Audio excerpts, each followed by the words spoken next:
দেশে প্রতি বছর জন্ম নেয় ৪০ লাখেরও বেশি শিশু। তাদের সুস্থ ভবিষ্যৎ নিশ্চিত করতে জন্মের পর থেকে ১৫ মাস বয়স পর্যন্ত দেয়া হয় নিয়মিত টিকা। কিন্তু সেই গুরুত্বপূর্ণ টিকাদান কার্যক্রমে দেখা দিয়েছে উদ্বেগজনক সংকট। মজুদ ফুরিয়েছে একাধিক টিকা, আর এর প্রভাব পড়ছে সারা দেশে শিশু স্বাস্থ্যে।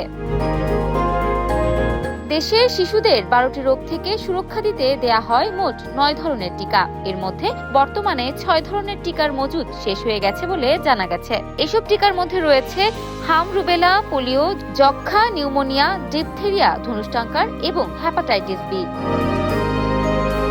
তবে স্বাস্থ্য অধিদপ্তরের দাবি, মাঠ পর্যায়ে এখনো টিকার সরবরাহ রয়েছে। মূলত অন্তর্বর্তী সরকার দায়িত্ব নেয়ার পর স্বাস্থ্য অধিদপ্তরের অপারেশনাল প্ল্যান বা ওপি বাতিল হওয়ায় টিকাদান কার্যক্রমে সৃষ্টি হয় বড় ধরনের জটিলতা। এর ফলে দেশের বিভিন্ন এলাকায় অনেক শিশু টিকা থেকে বঞ্চিত হয় এবং সামগ্রিক টিকাদানের হার কমে যায়। স্বাস্থ্য অধিদপ্তরের অতিরিক্ত মহাপরিচালক অধ্যাপক ডাক্তার জাহিদ রায়হান জানান, টিকাগুলো সরাসরি ইউনিসেফের কাছ থেকে কেনা হতো।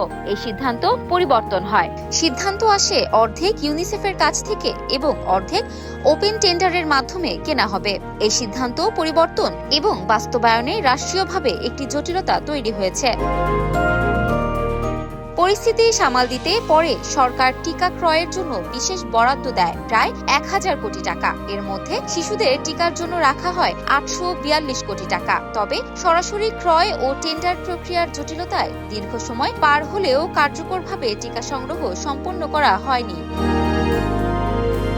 এদিকে দেশের বিভিন্ন এলাকায় হামের প্রকোপও উদ্বেগজনক হারে বাড়ছে। প্রতিদিনই বাড়ছে আক্রান্ত ও মৃত্যুর সংখ্যা, যা টিকা সংকটের প্রভাবকে আরও স্পষ্ট করে তুলছে। বিশেষজ্ঞরা বলছেন, টিকা সরবরাহ দ্রুত স্বাভাবিক না হলে শিশুদের জন্য ঝুঁকি আরও বাড়তে পারে। তাই দ্রুত কার্যকর পদক্ষেপ নেয়ার তাগিদ সংশ্লিষ্টদের প্রতি।